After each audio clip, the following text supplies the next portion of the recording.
All right, welcome back to Golf Subpar with Colt, Knost, and Drew Stoltz. Hell of a week in the game of golf. The main event, though, obviously, our member over at Whisperock, which neither of us won. It was big. So congrats to you. Congrats to me. It was a little chilly. I was out there in my rowback hoodie, which, by the way, can you get a better hoodie? It is extremely comfortable, extremely warm. You can move all about the ways. It was a little cold out there, so I needed it. Doesn't hinder our elite speed. It does not. That we have, which is nice because we rely on that. But absolutely striped it. Pants are incredibly comfortable. Shorts, jackets, they've got it all. And right now, head over to rowback.com. That's RHOBACK.com. No code needed. 20% off for all customers right now. Once again, rowback.com. Pick you up some hoodies, pants, jackets, whatever you want. The holiday season is coming. What's better than 20% off? Tis the sleason. Oh, here we go. You know what I mean? We're almost that time. Although I feel like we're too early. Normally it's Christmas stuff after Thanksgiving. Nobody abides by that anymore. Your house is lit up like it's Christmas Eve right now, by the way. And it's been that way for like 2 weeks. That was you, wasn't it? Yeah. You did that. You got all the elves and all the little snow villages out. Snoop on a stoop. Snoop on a stoop. Sick, by the way. Martha on the mantle. I didn't know that was a thing. Oh, my God. It's just ridiculous. I mean, she's over here, got Christmas music playing. I'm like, can we not even have Thanksgiving first? Yeah, we skipped it. I feel like we skipped it this year. And then once Thanksgiving comes, all I want for Christmas is you, Mariah. Everywhere you go. Here's another 3 million, Mariah. What a gig she has around Christmas. Just starts rolling in. God. But we do have a lot of action to get to. What do you want to go to first? We got golf, we got fighting, we got football. Let's talk about what's important. Let's talk about our favorite topic. Yeah. We both play the member. Shout out Ray Whitney, the wizard, guest of the program. Was playing with him the first day, the member. Hole in one on the 7th hole, Whisperock Lower. 6-iron from 205, caught the slope, fed right towards the hole in the middle. Playing with his partner, the great legend, Denver Bronco, John Elway, who was just awesome. I just love that man. He likes cocktails, he likes golf, and he likes gambling. We have a cards. lot in common, but it was so much fun playing with them. Athletes. Exactly. A couple Hall of Famers. Hometown heroes. Yeah. But congrats to Ray on the hole in one. Him and John actually went on and won the whole damn thing. They've actually boat raced. Didn't they win by 1 million? Yeah. There was like a Barkley Marley type situation. There's gonna be some looking into that. There'll be some auditing. Because they destroyed. Yeah, you go audit John Elway. Tell me how that works. I'll tell him. You got to keep your eye on John. Speaking of the Denver Broncos, congratulations. The season win total has hit the over. Everyone's getting paid. Just dominating fashion against the Atlanta Falcons. Thank God. I needed something good to happen. As I mentioned, when I first made this bet, it might have been a little... maybe a little bit. And we got to talking. I was with Stoke, who's like Mr. Inside the Broncos, started going through everything. He's like, dude, there's no way they don't win 6 games. Like, Sean Payton's never not won 6 games. Bo Nix is going to be good. Our defense is this and that. Like, the more he was talking, I was like, yeah, you're absolutely right. So I fired way more than I should have on that. And then after we started off 0-2, I was like, oh boy. I've also not won a bet otherwise. I can't win any. I mean, I win 1, but then I lose 5 more. This was sorely needed. So shout out to Bo Nix, as I've said all along, the second coming. You're a Bo-lever. I'm a Bo-lever. Riley Moss locking people down. The way I would look at it is you didn't bet enough. I didn't. Now it's one of those. It was an easy win. I definitely didn't bet enough because there's some money going outward bound, but it's way less than it would have been. As Sean Payton said, quote, the next time I only win 6 games in a season will be the first time I've only won 6 games in a season. Now I'm in this weird flux period, Colt, where like, all right, the over is handled. And once we got to 5, even though it was a heartbreaker against KC, I was like, we're going to get to 6. This is a pretty good football team. But now I'm to the point where it's like, is playoffs too much to ask for? Are we pretty good? I think we're actually pretty good. Defense has been good. We just haven't been able to score any points. Now we're scoring some points. I think we're sneak the next 3 games, super winnable. We're fringe playoff. Okay. Which would be nice to just, and we're not going to win the Super Bowl, but just to be relevant and have something to root for. Be pretty impressive. You know, I haven't had much in the last, since the national championship game, I hadn't had much to root for in football. Well, you had Russell Wilson, but he just didn't pan sick. out. We rode for a little bit. We were riding. Now he's, world beater. Killing it in fucking Pittsburgh. God. Yeah, anyways, we got our guy. But shout out Denver Broncos. They were spectacular. Cool. Spectacular. Your member was quite interesting. Yes. Your partner didn't hit all the shots. No, he's not into hitting all the shots. Shout out my guy, Benny Hayes. I'm sure a lot of people out there know him. He's a little under the weather, physically. Then he also battles a bad back. He also did show up as we had already hit our tee balls on the first hole, showed up in the middle of the first hole. So played in from there. And then, didn't hit all the shots out there. I'd say he had one of those machines that shoots the electricity into your back. Stem unit. A little stem port. He wore it the entire time that he plays. So we were there more for the social than anything else. But we had a ball, as we always do.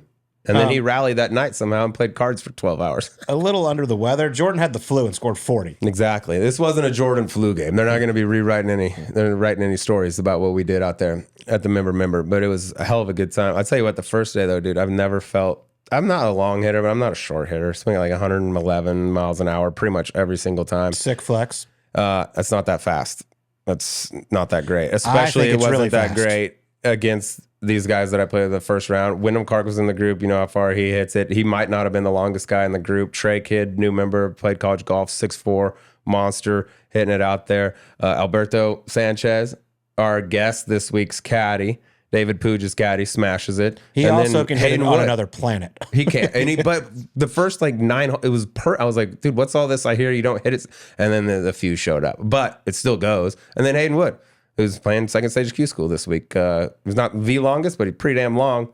It was a humbling environment. That's why you just go down to like the second or third flight where I was. Rusties are so enjoyable. 6,800 yards. I'm hitting a couple sand wedges into par 4s, getting home on par 5s. It's glorious. Yeah, that's nice. Especially there's no roll out there now too, which I use a little more roll than these guys probably do. I was like, oof. There's a few that hurt. For all you people with the egos out there that think you hit it really far and you really don't and you're not that good, move up a tee box.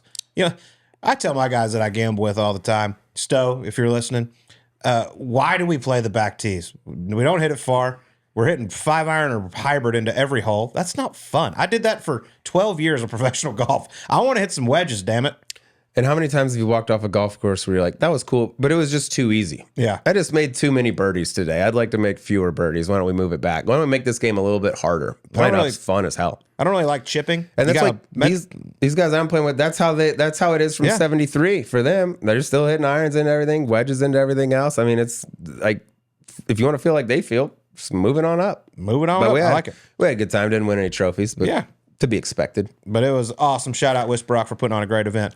All right, the Butterfield Bermuda Championship. What a story. Rafa Campos, one of the nicest guys on the PGA Tour. I'm so pumped for him. I love this man. Second winner ever from Puerto Rico, joining Chichi Rodriguez, a guy who missed 13 of 14 cuts coming into the week. His season was pretty much dead in the water. It looked like he was going to be going back to Q school, possibly going back to the Korn Ferry Tour. Has a child on Monday, his first ever one. Flies to Bermuda, goes out there and gets the W by 3. Awesome to see. And also, missed possibly one of the shortest putts I've ever seen a professional really set up, line up, and try on.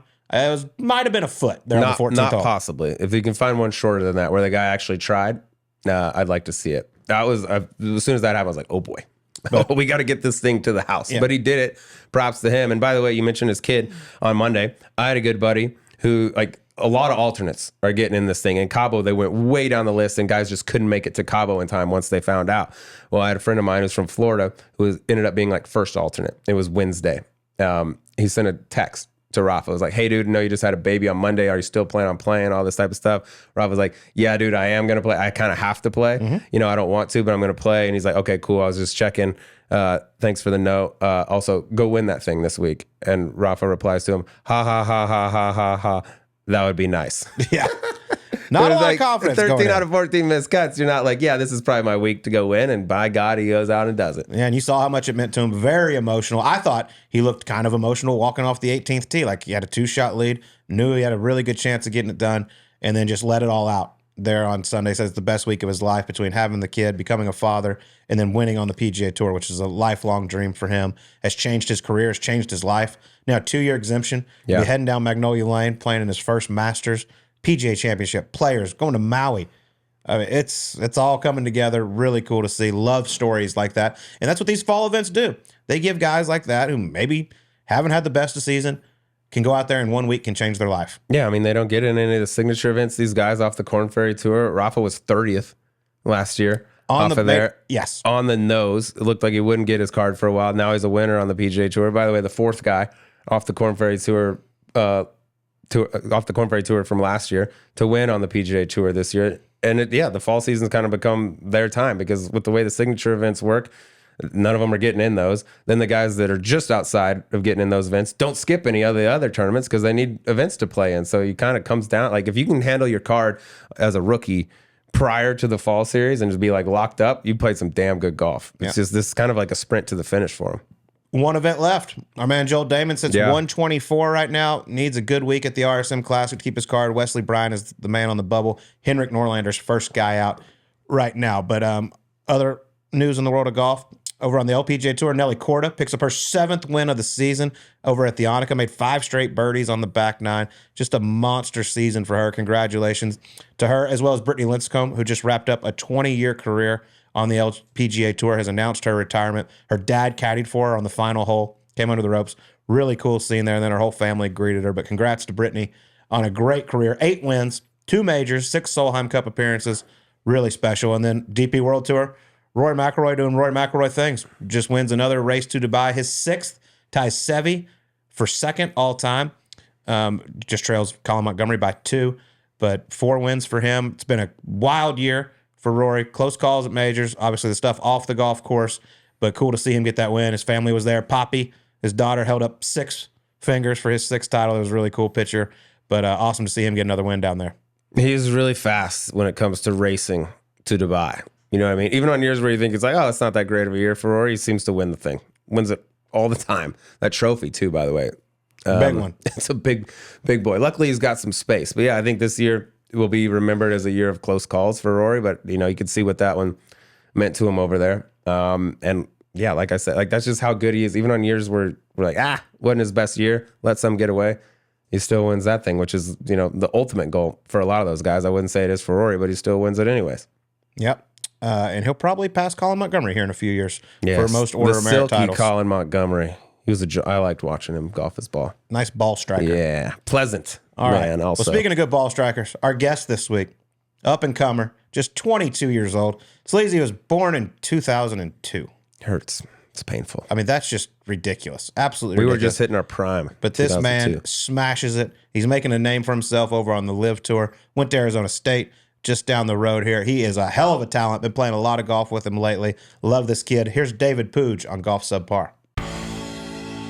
All right, folks, it is a pleasure to have in studio with us one of the rising young talents in the world of golf. Ripe old age of 22, couple Asian Tour wins on the individual side, a handful of team wins on LIV from the Fireballs. David Puig, good to have you, brother. Thanks. Yeah, it's a pleasure. Close from home, so I'm excited to talk a little bit. Yes, nice to have you. You're going to talk a lot. We've been waiting to have you right here in the leather with us. Perfect. Yeah. How's everything been going? Pretty good. Yeah. You know, I played quite a bit this year, but just came back from a little vacation in Mexico, so I'm feeling great. Yeah, a little Feliz cumpleaños for Jon Rahm, 30th. Yeah, happy 30th birthday, Jon Rahm. How was it? It was good. Yeah. Him and Kelly did an awesome job. Served a lot of shit tequila, I'm sure. Did you a lot of cheap stuff. Did you drink any tequila? They down there? did. I don't like tequila. I don't know why. I might be a little weird on that, but I drank a lot. Not tequila, but I still drank a lot. You know, so it's untypical. So I feel good though.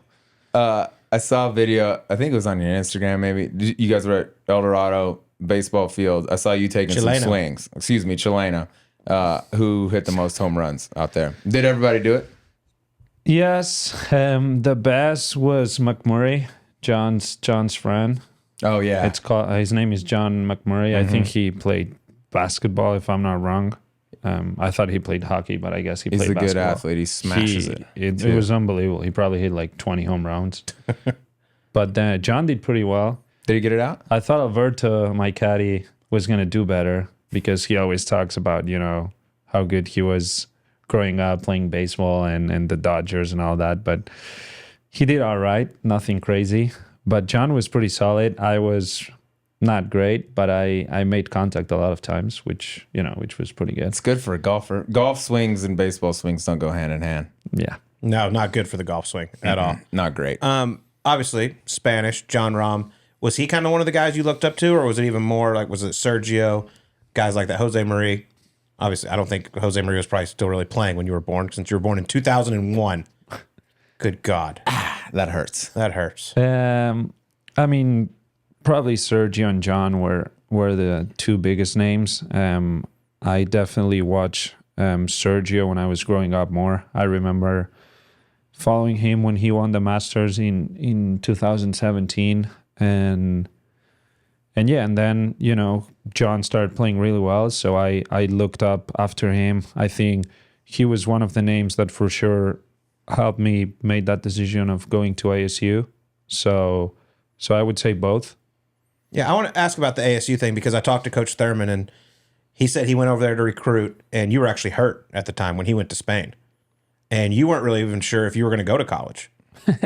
No, yeah, that's true. I forgot if I was hurt or not. I was probably hurt if he said I was hurt. But I was in between that age where I didn't know if I was going to turn professional or come to college. I mean, my English at the time was not great, and I played around Europe, and I think I did pretty well. So I remember, my dad wanted to me kind of turn professional a little more than my mom. My mom was more like supportive of like me going to, to the US to college. So I remember saying no to him at the beginning. Mm-hmm. Like my first answer was like, hey coach, I don't think I'm going to do it. I think I'm going to turn professional. And then probably a month later or something like that, I texted him and I'm like, you know what? I changed my mind. I'm going to come. And yeah, I mean, that was it. What'd you do? Google girls of Arizona State? Yeah. A quick Google of Tempe. I said, you know what?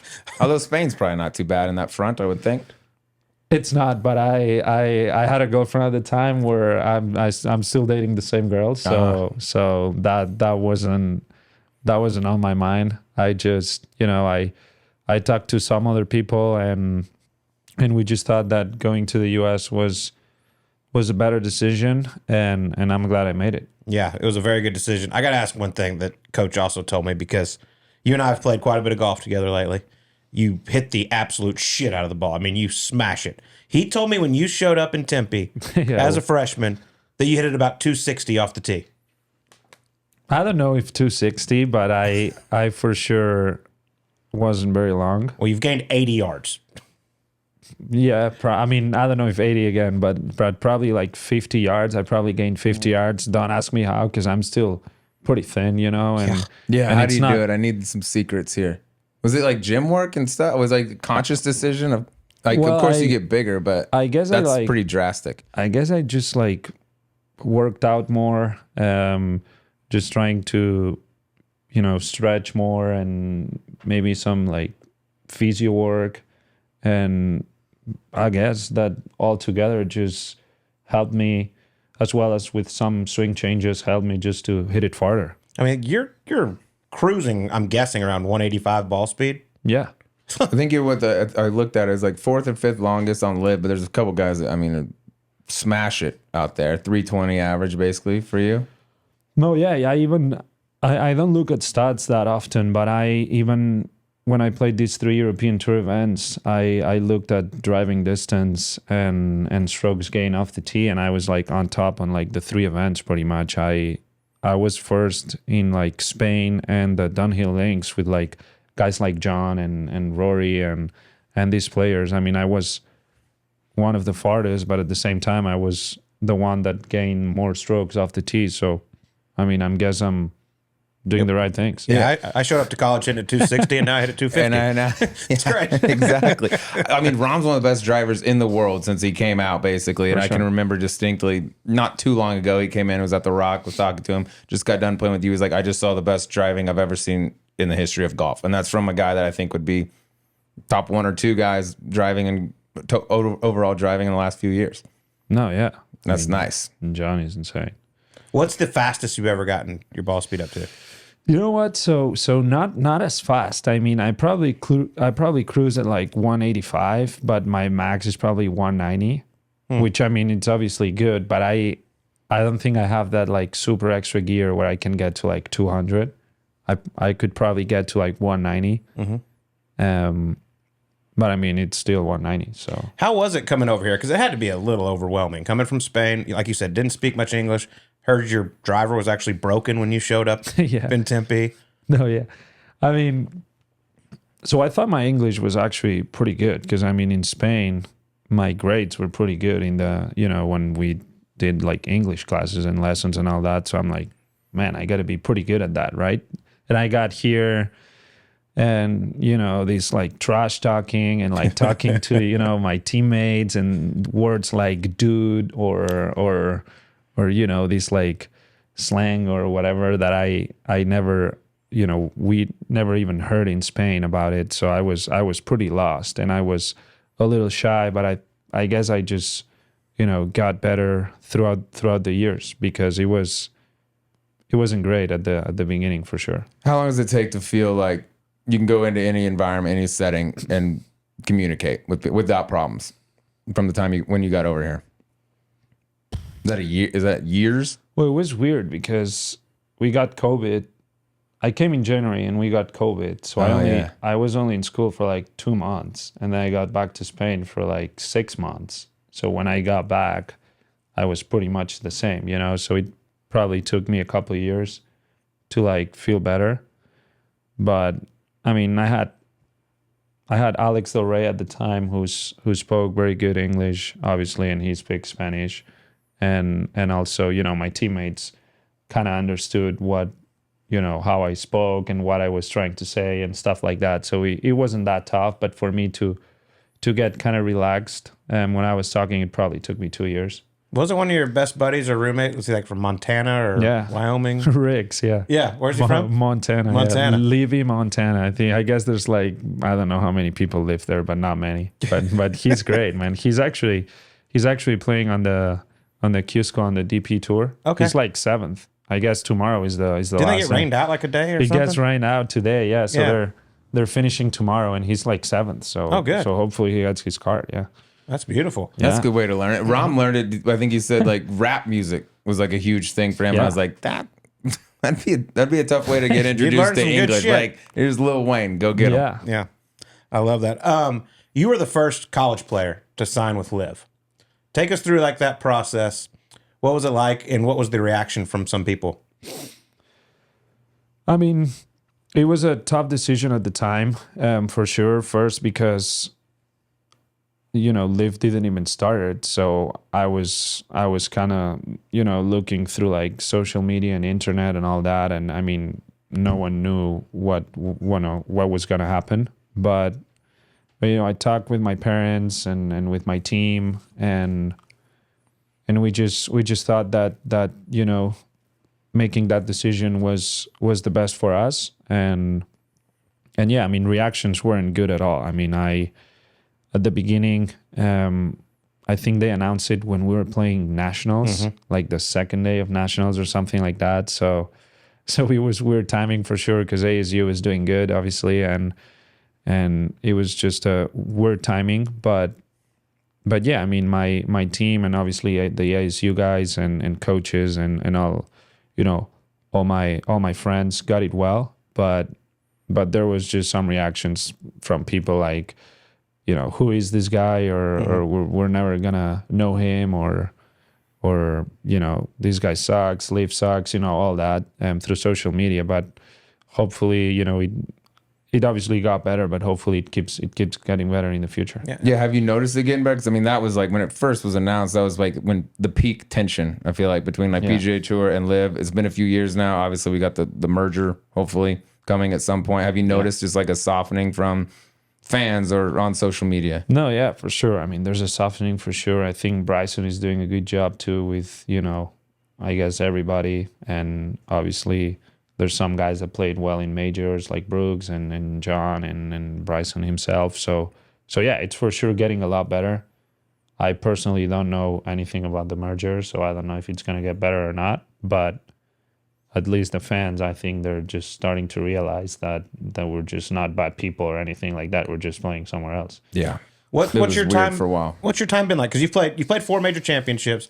You never played a PGA Tour event. So for you being over on LIV, like, what's your time been like? Have you enjoyed every bit of it? Yeah, I love it, man. They do an awesome job. I mean, we've been pretty much everywhere in the world. They treat us very, very well. The courses are great. People are great. The players are, if you're looking like history of the players, I mean, there's a lot of players that are unbelievable golfers. So for me, just playing with them, alongside them, and just kind of learning from them, it's been unbelievable. Give me, other than Spain, your favorite stop y'all have made so far. I mean, Singapore's nice. I mean, there's a lot of good places. I wouldn't know. The best tournament is probably Australia in Adelaide, just because there's so many people that it's actually really cool. But Singapore and Hong Kong were really nice. Two good cities right there. Yeah. Yeah, the Australia, those are the best turnout in terms of fans and support and all that. I feel that, I mean, I see the clips of them. It looks like looks like they're Australia. packed. I remember I think it was last year. I played with Cam Smith and Brooks Koepka on that second round. And I mean, I was like 20 at the time, or 21. And I'm playing with these guys, I mean, pretty much nobody knew me. And I'm playing with them, and we probably have like at least 5,000 to 10,000 people in every hole, maybe like 20,000. I mean, you couldn't see the rough. You stood in the tee box, and like the fairways were kind of like designed by all the fans, like there was people both sides, probably like 10 rows of people from the tee to the green. It was unreal. So, and when thankfully we played good, all of us too, which made it better, but it was crazy. Yeah, that's sweet. I feel like Australia needs more pro golf, period. They don't get down there enough. And every time they have an event down there, President's Cup, y'all's event, whatever, I feel like the turnout's huge and the people love it. No, yeah. And some of the best courses in the world. And I don't know if Adelaide is the best city to host it. I mean, it turned out great, but I mean, in Adelaide, you have people from like Sydney and, Melbourne and all these cities, and people just literally travel there just for the event. So it's crazy how people love golf there. Yeah. A popular topic with LIV has obviously been getting world ranking points. Where are you at on that? And when you went to LIV, were y'all told that y'all were going to get them? No, I mean, they were pretty just sincere with that. I mean, they said that, and I know they tried and they keep trying, and at the end of the day, it's not up to them as much as, people think. I mean, I think they do the right thing. I mean, they stood up of whatever they believe, and it's 54 holes, and they, they try to do everything they can, and just the world rankings, I guess they just don't want to do it. But yeah, they told us. For me, in particular, I mean, I played on the Asian Tour quite a bit, and I played well. So I got a lot better. I think I'm probably one of the only players that actually got better rankings since I'm playing on LIV. I mean, I obviously started on LIV, but I mean, I'm like top 100 in the world, I think, right now, and obviously LIV don't count. So I mean, for me, it's been pretty good. That's one thing. I mean, I applaud you on a lot of things. You got a ton of game, but like taking the time to go play those Asian Tour events to get your world ranking up, because I know you want to play in major championships. I know you want to play on the Ryder Cup too. Yeah. No, yeah. I mean, I knew that I needed to play a lot of events if I wanted to play those major championships and some other events like the Olympics, right? So I tried as much as I could, and obviously winning twice helps, but I think all my performings outside of LIV have been pretty good, which led to me playing the Olympics alongside Jon, or qualifying for like 4 majors, and getting higher on those national rankings in Spain, which allowed me to play on a couple DP Tour events and and stuff like that. So I'm going to keep doing it. 62 to win in Malaysia. 124 helps. Yeah, if you did that all 4 days, Yeah, dude. you'd probably skyrocket up. You'd these be world way rankings. inside the top 100. Yeah. Were you surprised to get the invite to the I think it's top 100 type deal, and you were right on the fringe or something like that? You got an invite, which I think was a great call by them, but was that a surprise to you at all? I mean, a little bit. I knew I was, right there in the edge. Some people from the Asian Tour told me that they spoke to them and that I should be in. That's what they told me at the time. But you still like you're waiting, and days like keep going through, and you don't get the email or the call, so you're like, fuck, I'm not gonna play it. I'm not gonna make it. But yeah, I mean the email got through. So yeah, I mean I was thankful for the PGA to actually, believe in us. And at the same time, I mean, it was just super cool experience for me just to be able to play the major. Yeah, and the tournaments, and it makes the tournaments better. What'd you think of that atmosphere there at Valhalla? It was pretty rowdy. Yeah.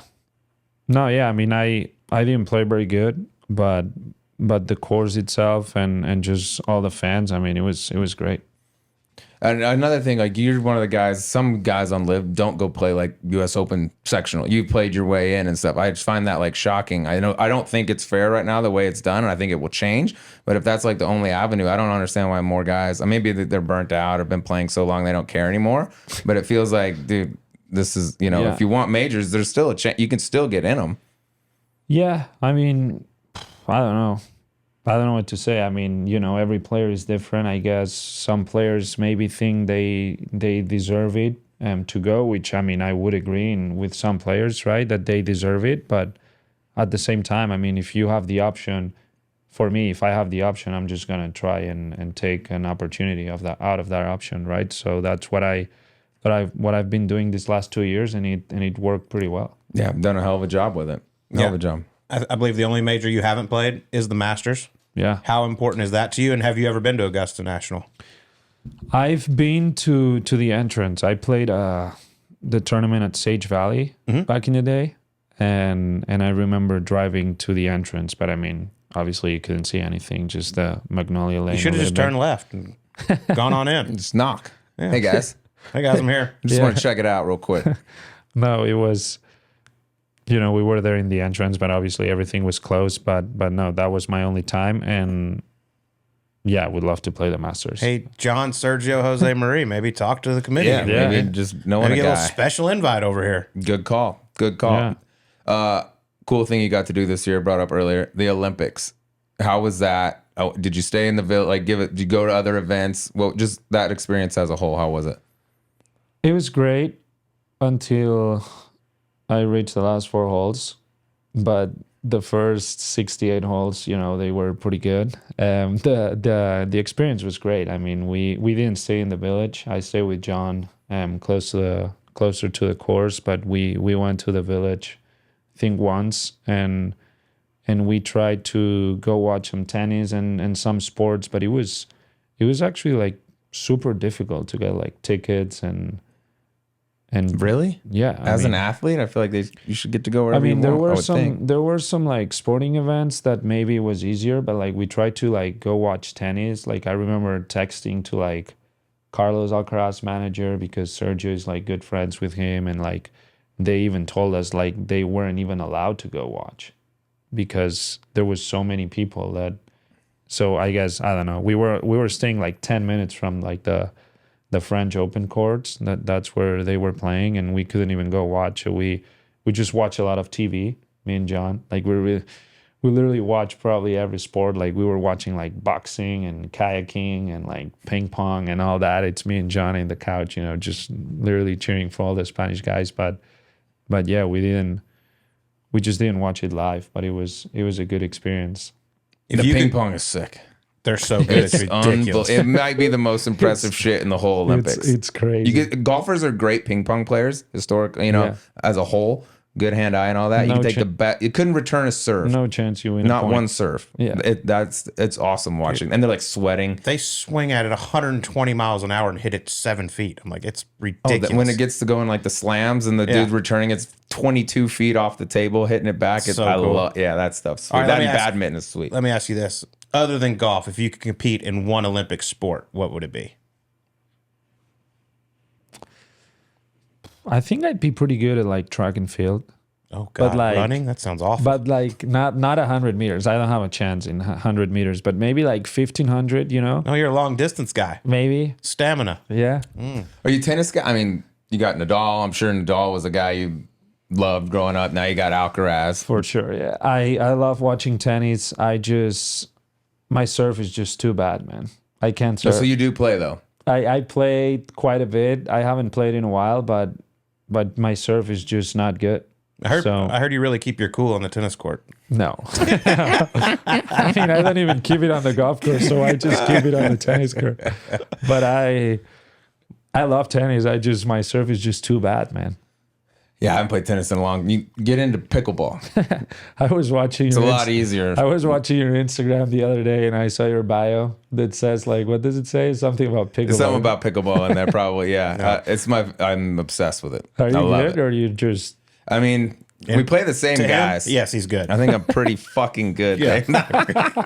We'll see. We got to go play some like outside tournaments. We just think- play with the same little crew. I think It's we decent. actually need to go watch one day because I know everybody he plays with, Okay. and everybody in that group thinks they're the best. Yeah, that's true. So There's I don't 4 really guys know who that the all best think is. they're the best. I'll say this though: we play with some pros. We know a few in town. They'll come up like one at a time. We don't ever play against 2 at the same time. And like the difference between them and us is like, you know, you against a club champion. Like, yeah, they can play, but it's a different. They just never mess up. I'm gonna say something that maybe is gonna piss you off, but Perfect. I think they need to change the pickleball balls, man. They just need to find a better solution. What, like more like bouncier? I just don't like the balls, man. Like they're like wiffle balls. Yeah, essentially. they suck. Yeah. I mean, you have tennis and you suck. have you. What have do you tennis. hate about them though? Like they're too slow, or Yeah, man. I mean, I feel that you I don't know. You just can't do what you're supposed to do. Like spinning it is hard. Once the ball lands, like the Yeah. spin kind of comes off of Yeah. it. So, but if you're catching it out of the air on like a volley, then and it like matters. if you want to hit it, you know, kind of firm, like it goes fast, but not as fast as like a tennis or like paddle or like even ping pong. You know, Didn't you take one to the dome You one could- day? I took one to the eye, dude. Almost lost my eye. Dude, I was a cyclist. I was wearing sunglasses in this podcast for a while. People were like, "What are you fucking doing?" I was like, "Dude, I almost lost an eye." So to sleaze, the Pickleball. ball goes plenty fast. Okay. If you get up there and you get these fast exchanges for when people sure. speed it up, For it'll sure. smoke you, and it leaves marks no but matter maybe where they it can hits. just find a smaller ball, but maybe something different. I don't know. So it's faster. That's part of the cool part. It's Is like just- you can get to so many balls. Like you keep points alive that probably should be. Like just like we were talking about in ping pong. Like the Yeah. one guy's slamming it and they send it back. But yeah, if you're looking for I think we gotta something go. that's a little we gotta go easier. check this out one day. Yeah, come. It's the best. Where do you play at? We got a couple buddy house that they got courts down there. And it's a war. that's And easy. like how you are on the golf course, like you're a little fiery, I would say. That's fair to say.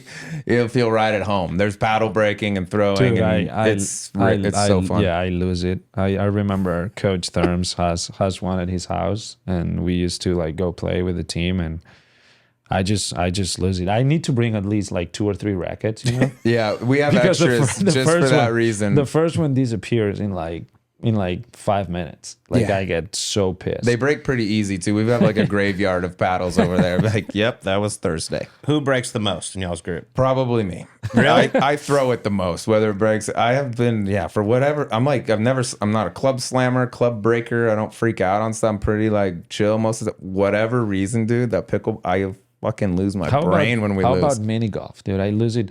In mini golf? No, I don't have it. Like, I don't think I probably played mini golf maybe like 5 times throughout my life. But I mean, every time I go to a mini golf, like I lose it, dude.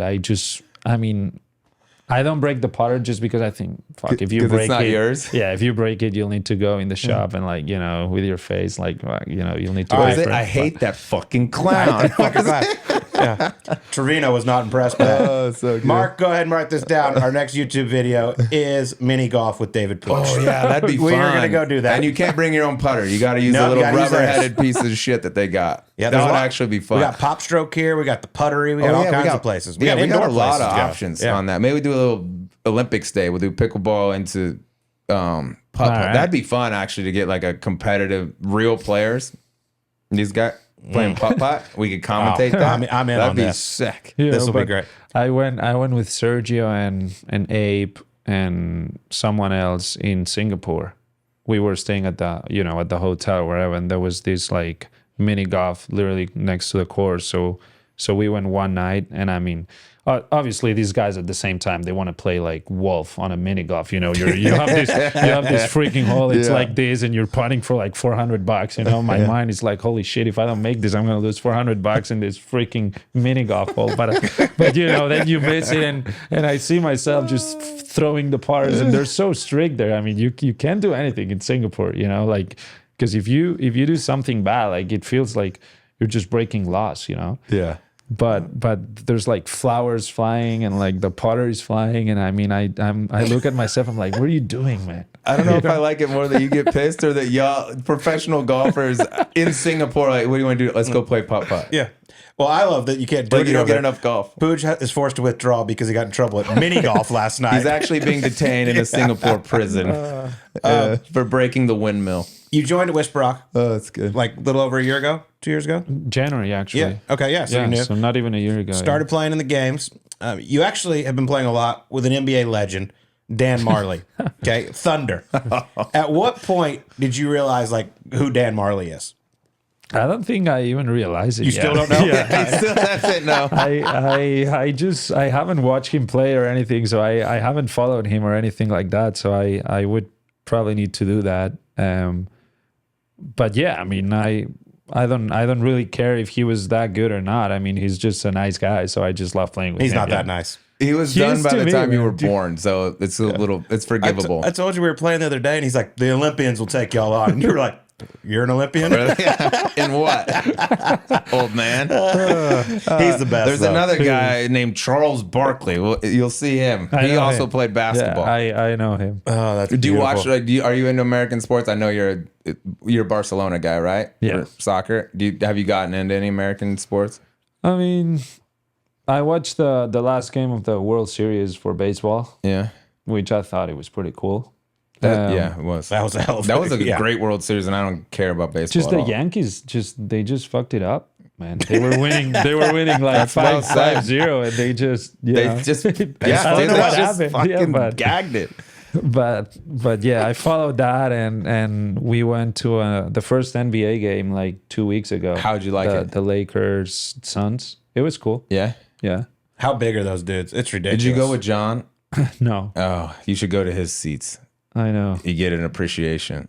No, but we had decent seats, and they're huge. It's unbelievable. Yeah. Even like the guys when you're watching on TV, like I remember growing up a Maverick fan, like Jason Kidd, who was a badass, or Steve Nash. You see him on TV and they look small, and then you see him in person. Like Jason Kidd was a member at The Rock forever.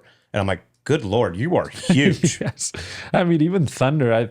He's one of the shortest, right? Well, Or he was 5 inches taller when he played. Yeah, He just walks so bent over now. it does. Don't knock Thunder, man. With that, like, he's getting it around. He plays some damn good golf. His body's been beaten to shit. I'm pissed at him, okay? He made me give him 9 shots the other day, and he whipped my ass, and I wasn't happy. He was like one of the dudes Yeah. at the time, like going toe to toe with Jordan. It's like he was, No, I bet. and his golf gotta- game's solid. We got to find his name on the wall so Puig can sign right by it, or sign over it. Oh, he's 5 inches taller. I mean, even look at it when he shakes your hand. Do you not like, dude? yeah. What am I? I'm an infant. Yeah. Yeah, exactly. crazy. I mean, they just have crazy myths. The guy literally wants to try my Strix. I have some Strix and irons at home, and he wants to try them. I'm like, man, you'll need to change the grips for sure. Yeah. I don't know what he uses. He probably They uses use the Bryson's- oversized. They're like Bryson's grips, right? baseball bats. Yeah, yeah. All He's of a them have golf that. nut, though, man. He loves it. He'll play every day, all day. I know. Yeah, it's crazy. Yeah. I want to talk a little about your short game and just the Spaniards in general. Y'all short games are just absurd. I mean, some of the shots I've seen you hit around the greens the last few months are unbelievable. All your teammates at Arizona State said it's not even a contest, but who's the best bunker player they've come across. What is it about you Spaniards that are so good around the greens? I don't know, man. It's not that we have the best facilities, in Spain. I don't know. I don't know. I guess we're just good. I don't know. Are you like a technique guy with your chipping, or are you just like No, straight? man. I'm gonna hit this low spin or whatever. I had some like coaches in the past that they kind of told me like, hey, maybe you should do this or that, but I kind of listen, but not really. I feel I just haven't changed much since I pretty much started playing golf. So it's something that it's just all feel pretty much, and it's obviously there's a couple things that I work on, but it's all feel, and I guess it worked out pretty good so far. That's refreshing. Do you work with anyone on your golf swing? I do, yeah. I work with Dave Phillips, the TPI guy. Yeah, so John does as well. Yeah. yeah. Okay. Yeah, he's great, but he gives me some tips to to keep getting better, but but he doesn't want to touch my short game. He thinks it's wouldn't. one of my best parts, and he's good with that too. Yeah, so. good coaching, Dave. Yeah, leave it alone. What has he done? What's he done with your golf swing from the time you started seeing him? So I probably started with him maybe like 2 years ago. We kind of changed some setup stuff. I was a little bit this way with my upper body, and my lower body was kind of towards the right. So I would get stiff on top, and then spine. Matthew Wolf. A little bit, yeah. And that also caused me some lower back injuries as well. So I kind of changed that. That for sure gave me some more distance and also consistency, and also just, I feel better with my body. So it was a good change, Dave. Yeah. And you started going hitting it from 260 to 360. Good change. Do you think, I mean, obviously being from Spain, playing on LIV where you travel all over the world, you see yourself staying in Scottsdale? You like it here? I do, yeah. I mean, I grew up in Barcelona, so it's way different. I feel in Barcelona when we go out when we don't play golf, like we usually don't take a car or anything. You just, walk or take the subway or stuff like that. Here in Scottsdale, it's impossible. I mean, you got to drive everywhere you go, but for golf, I mean, it's the best place on earth. I mean, I joined Whisper and Silverleaf, and I mean, I show up to both places, and I'm like, I'm kind of living a dream, like you get there, and I mean, it's so great that it's just hard to not stay here. There's good people. There's great players. I mean, you got ASU down the road. I'm assuming. Sure, yeah. And I think you're a donor now. Are you not you're a donor to the program, right? No, yeah. But well done. Yeah, I forgot about the bird. I mean, you show up to the bird, and it's like, it's crazy. That place is awesome. It's crazy. You did a whole tour down there. Yeah, it's sick. Do you spend time, like, such a great, I mean, great facilities everywhere, but that like wedge facilities, spectacular. No, I haven't been there in a while, but obviously, I mean, throughout my 3-4 years at ASU, I mean, I remember the first year that we stayed at dorms. I mean, we even like watched Netflix at the bird. I mean, we left the bird at like 10 p.m. Me and the Montana kid, Ricks. Yeah. I mean, it was like 8 p.m. and I mean, we finished chipping or whatever, and we got dinner or something, and like we just stayed in the golf lab just watching Netflix, like a movie or something, and then we left at like 10 p.m. It's a good spot. It's loaded with food. I mean, it's like, I mean, if you're a golfer, that's heaven in college. For sure. It's got workout if you want to. Are you close with Jose Le? Yeah, very close. Yeah, I mean, you guys have like ASU's got like a monopoly on the Spanish so talent. I lived with Jose. So I lived with Riggs all 4 years, and I lived with Josele and Preston, 2 of them. Okay. Oh, nice. Talk to us about Preston, because I've heard he's a rather messy roommate. Yes. How bad? He's pretty bad. I mean, Preston, clean it up. So he has a girlfriend For such now. a pretty boy, I'm shocked. He has a girlfriend now, so he's probably better with that. But I think at the time when he didn't have a girlfriend or whatever, he was pretty messy. I mean, there's this like little, we built this like kind of golf room with like a simulator and all that, and I mean, after 1 week, it was all like, suitcases and freaking t-shirts and, golf clubs all over the place. So, I mean, it stopped being a golf room. Now it's just freaking Preston's storage room. Pretty much, yeah. Yeah. Nice. I got to figure he's the roommate that takes the most time getting ready, too. If you go out at night. Gotta be. I don't know about that. Just say he is, no matter what. Probably, yeah. Okay, yeah, Probably, perfect. yeah. Okay. I like that. But Josele is so slow. I think I gotta give him.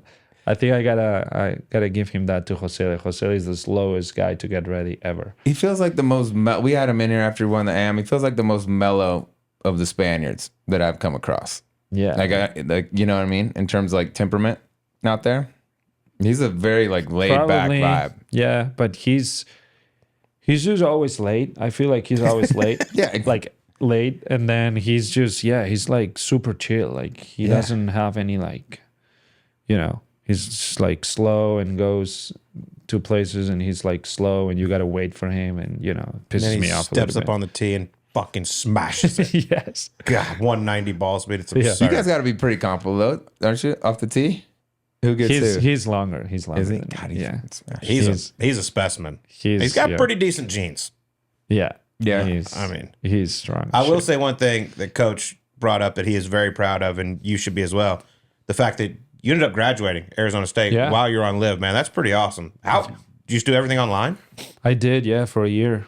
I, obviously lost the scholarship, so I went through the portal and picked up all my classes and, put the credit card there and just paid for all the classes and finished it. So man, good for you. That's really cool. That's cool. That's really cool. I didn't walk though. I didn't go to the graduation or ceremony or anything like it. But you got that diploma. I got the diploma. Yeah, it's back home in Spain, so my parents can see it.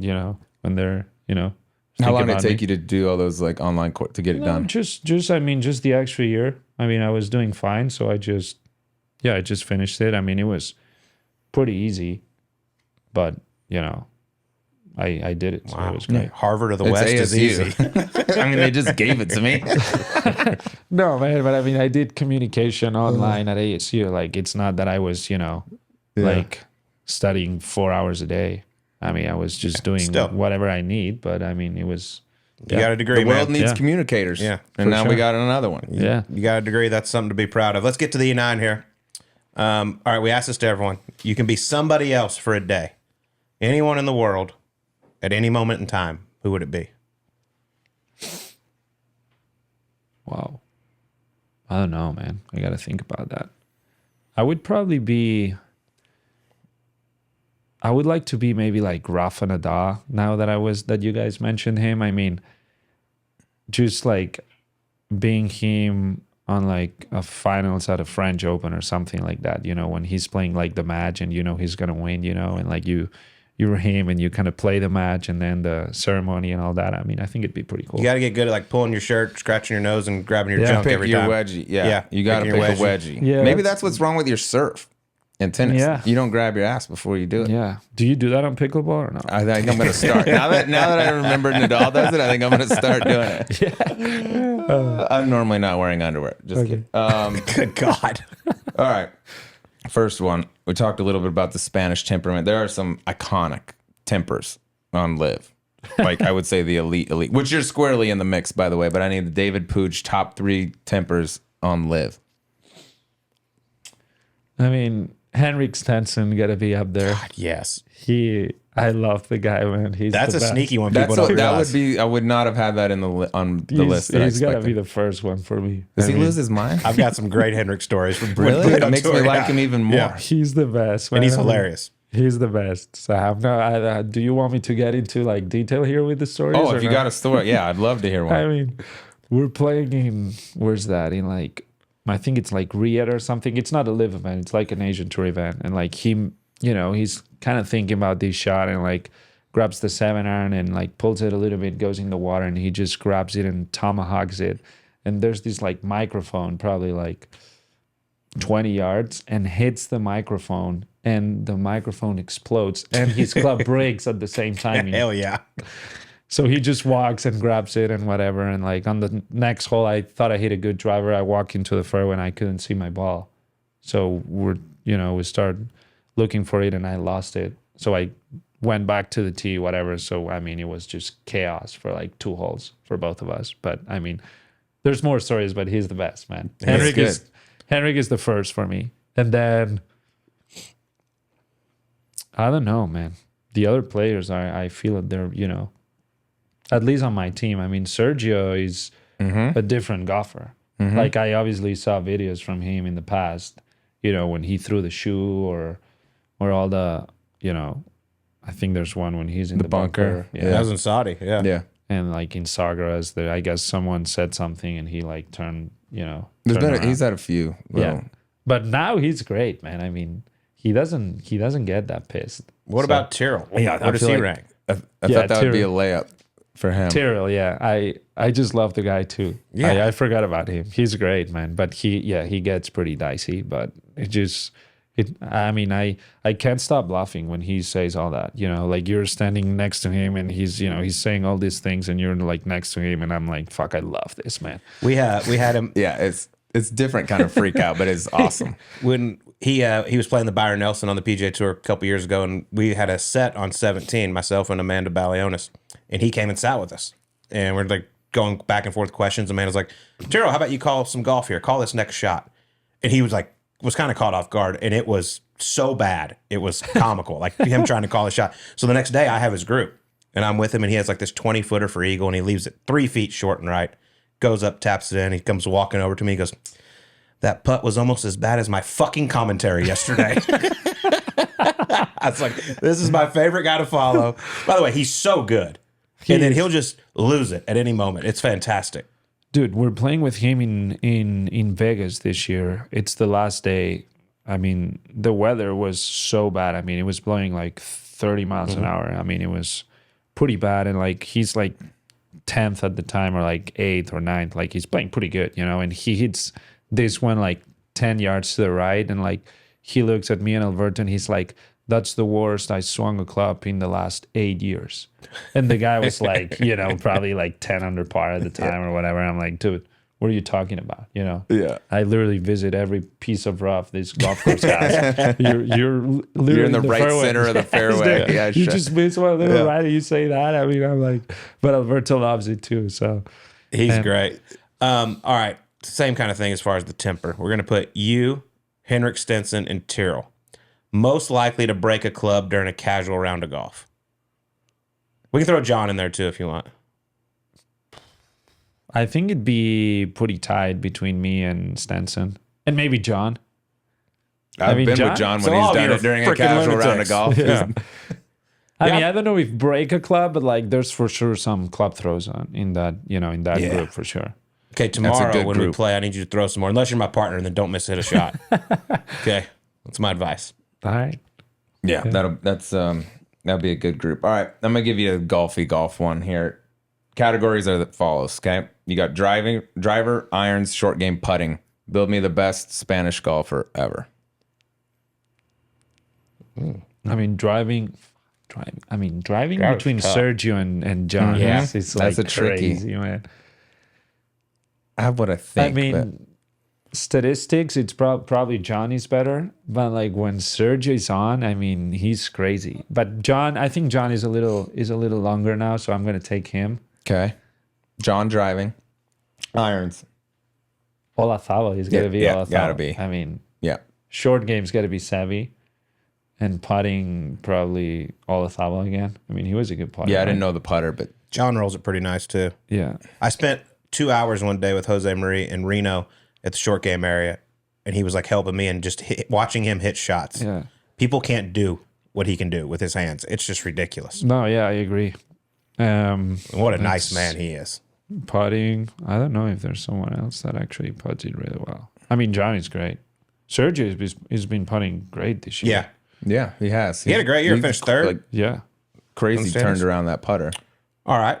Next one. Let's see. Have you ever switched hotels in the middle of the night during a tournament? Yes. And he was in Singapore. Hopefully Alberto told you this one, because if not, he's going to be pissed. But my friend actually works at the hotel in Singapore. Yeah, we got some connects in Singapore. We get to this hotel. It's like a Holiday Inn, and at that time, I mean, when we were playing outside of LIV, like we were just sharing rooms. You know, we're traveling alone, so we're like, okay, we're just going to share rooms.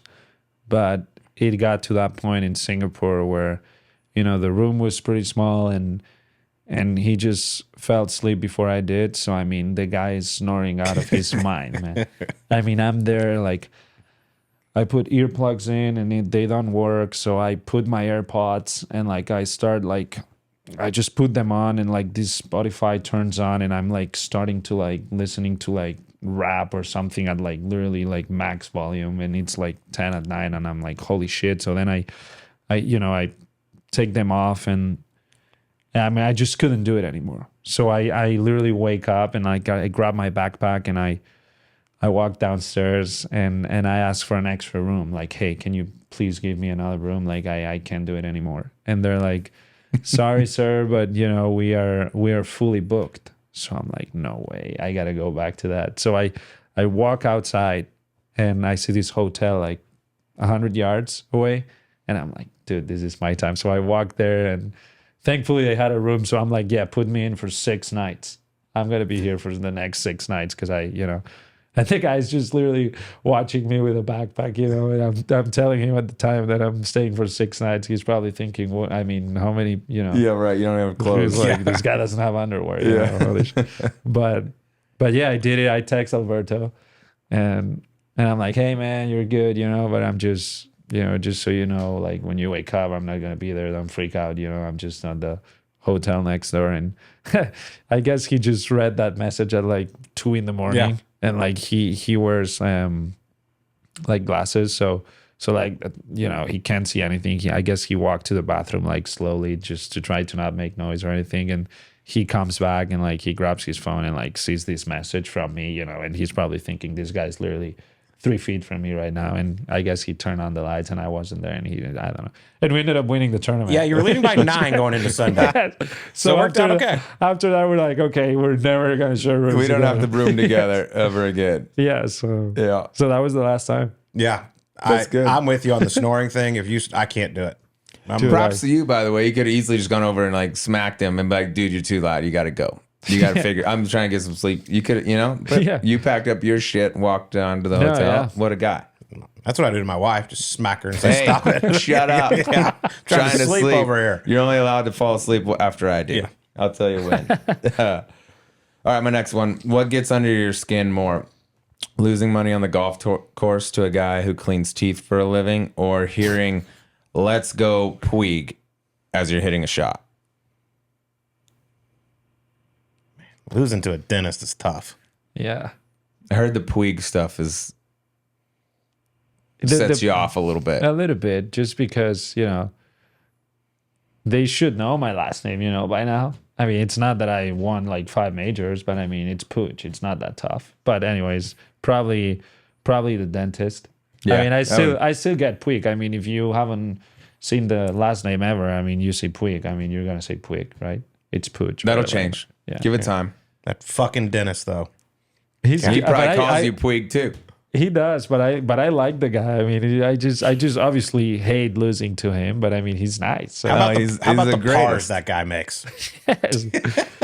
Yeah, I know he's going to watch this, He's so it's the really greatest, fun. dude. Yeah, he makes a par and then he obviously pops on the same hole, so he's a birdie, and you're fucked. Shout out to the good doctor. God, I just left the dentist this afternoon. He just absolutely destroyed Did my a number on fucking you? mouth. Yeah, God. you've been winning too much. I right. gotta go there. On a scale of 1 to 10, how appropriate do you think it was that you threw your sandwich at Sammy Valimaki during the Olympics? Oh God! Why? At why the you gotta Olympics. why you got to throw your sandwich at This guy's Sammy? representing his nation.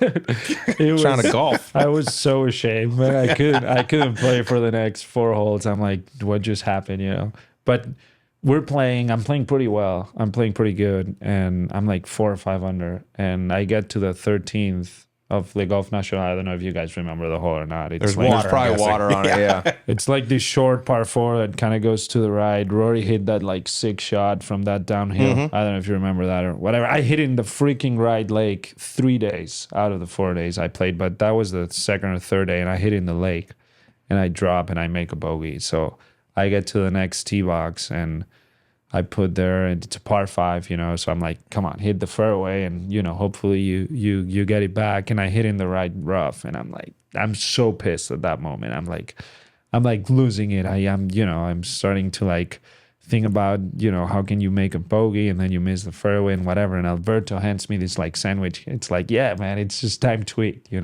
And I'm like, I'm not even thinking at that time. I'm like, fuck, man, I'm so pissed.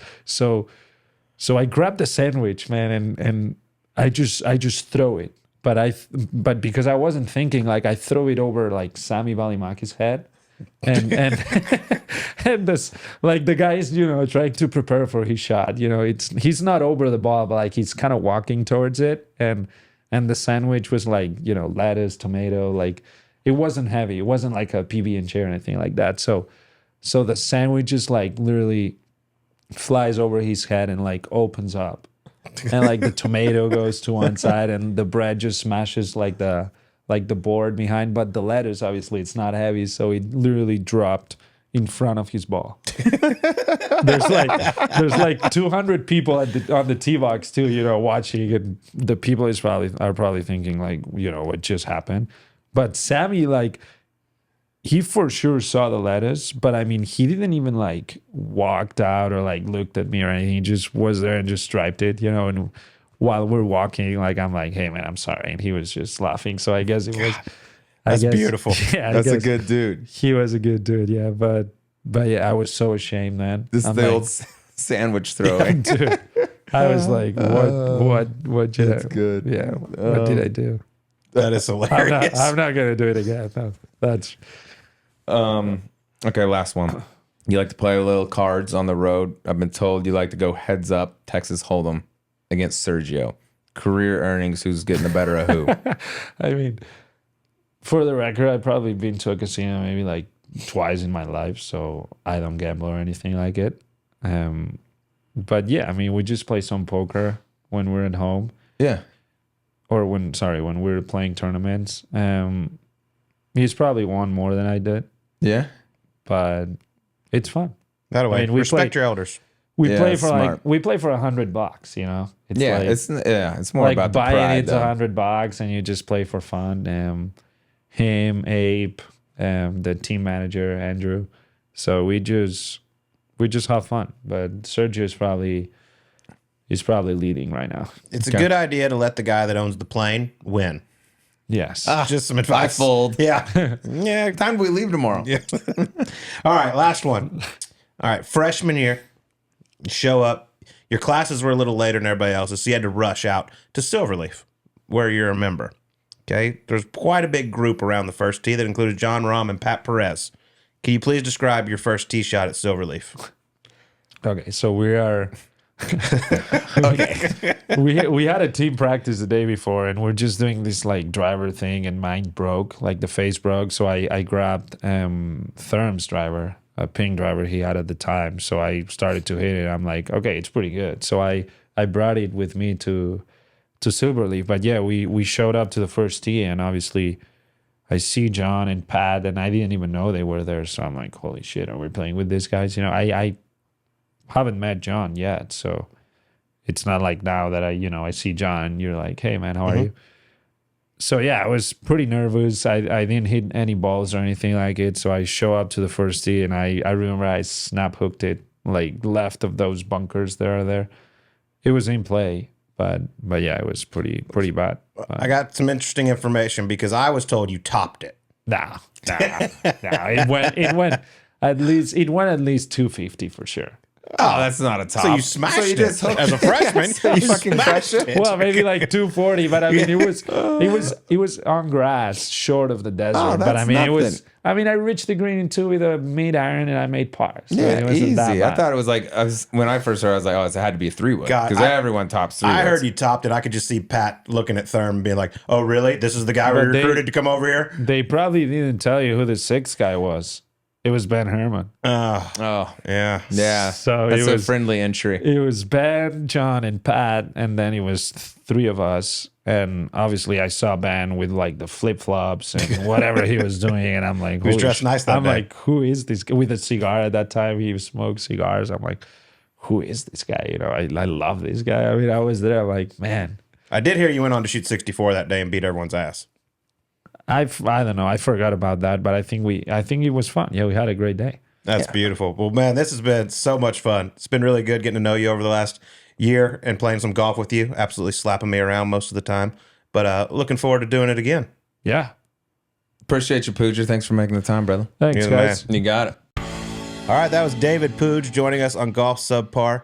I feel like this is a guy, obviously not a lot of people really know what he's like. They've seen him play if they've watched the Asian Tour, the DP World Tour, or LIV, but haven't gotten really a good chance to know him. I've been spending a lot of time with him the last few months, playing a lot of golf with him.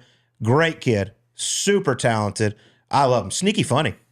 He has a couple things that you can't teach. One, he smashes it, which is crazy because we talked to him when he showed up at ASU. He was short by account of Coach Thurman, right? And his hands around the green are sickening too, by all accounts. Jon Rahm raves about this guy. Virtually everyone that plays with him raves about him. He's the guy that if he hadn't gone to LIV and just went to the PGA Tour, let's say there's PGA Tour U, or he'd gone through Korn Ferry and gotten there, they'd be a guy who'd be really pumping. It's like, hey, here's a next kind of up and coming guy that could be a major champion type of a deal. He's that good. And you know, he went over there to LIV. He was the first college kid to sign to go over to LIV, and like that was interesting. I thought talking to him about that, kind of felt the wrath from, you know, there's a college kid, like, dude, I have a chance to make this kind of money right off the jump, you know, bypass Q school, bypass all the non-guarantees over here. It's a hard decision to say no to. And it's like, at the end of the day, he's a 20-year-old kid. Like, how you gonna hate on a guy that tries to make the best financial decision for himself? It was wild, but he's done well, and he's played really, really well on tournaments outside of LIV as well. Yeah, and credit to him for playing on the Asian Tour, trying to get that world ranking up, getting major championships. Obviously, Pete, try to be eligible for the Ryder Cup come next year. But I love this kid. I did, once again, I went back to my source, Coach Thurman, to ask about the tee shot at Silverleaf, and Coach Thurman said he 100% topped that ball. He said he hit it in the fairway. He was in grass. Yeah, a little different story there. Hasn't made his way into American sports yet, but I feel like he has baseball pretty much nailed. He's a great analyst when it comes to banking. Dude, have him on Inside Baseball. David Puig will break that thing down for you. A lot of fun, man. Get to know that name because you're going to see a lot of them. He is a stud. All right, let's get to what we do best. Some little gambling. Coming off a little 0 for 2 for us this past week. The Green Bay Packers played the Chicago Bears. They should have lost, honestly. The Bears had a field goal blocked with no time left. So the Packers let me down. But that is just my second loss of the season when I've given you picks on Subpar. Yeah, I think I have 2 wins, maybe.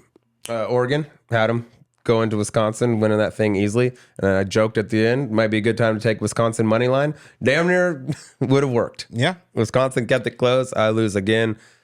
I suck. Thank God for the Denver Broncos. I love you. Well, that gets to my pick. I'm going with your Denver Broncos. -4.5 in Vegas against the Raiders. I expect it to be probably 50-50 as far as Raiders, Broncos fans.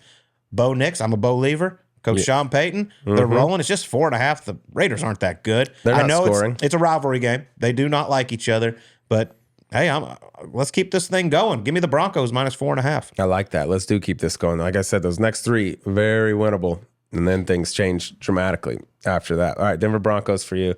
I'll stay where we got to stay hot, stay in the college football ranks here. I was this close because I actually do like it to take your SMU Mustangs. But you just can't do it? Over Virginia. I should do it, just maybe I'll curse them. Hey, whoa. Because I'm a hater. I'm not a hater. I did like that bet, and I probably will still bet it. But I'm going to go with probably the biggest game of the week. Indiana making some moves. Just signed their coach to a monster deal. Got them unbeaten for the first time in history. They're catching 11.5 at Ohio State, who I don't know that they're as good as advertised. They don't seem to look all that impressive when I see them, and I just think it's a statement game for Indiana. If you're getting almost 12 points, a team that hadn't lost yet, and they're hungry, I'll take Indiana. And I've been taking a lot of favorites and losing, so now I'm taking a dog. That's a lot of points for an undefeated team. They're good. Yeah. And they're beating the shit out of people. All right. So Ohio State's going to be But about 40. they haven't beaten great teams, by the way. They haven't beaten great teams, but they are killing people. All right. Well, best of luck if you want to follow that, or you're just fading sleeves. You're doing pretty well this year. Yeah, just do. You can win either way. Well, if for some reason there is not an episode of Golf Subpar next week, might as well go ahead and tell you why. We're heading up to Vegas. We got a fun couple of days. We're going to sit down with our man Monty Montgomery out at Shadow Creek for a little interview. Then we're going to get into something we're probably not real comfortable with, a little souped-up off-road vehicle with our people over at Zone. Kyle Busch, the great NASCAR driver, is going to take us on a little joyride through the desert. What could be better? That's going to be, and we're playing Shadow on Wednesday. We'll have a little wager on 17T. Loser or winner gets to pick if they go first or second. I don't know. We're both losers. I don't know what's better. I'm going to be terrified regardless, but I kind of feel like first might be better because Kyle will be feeling out, this dune buggy or whatever it is. And then by the time the second guy gets up, he'll have it figured out and know how far he can press it. But either way, I will be shitting my pants throughout the California desert. Yeah. Looking forward to it. 2 hours outside the strip, middle of nowhere. It's been nice knowing everyone. We'll talk to you on next week's Subpar, hopefully.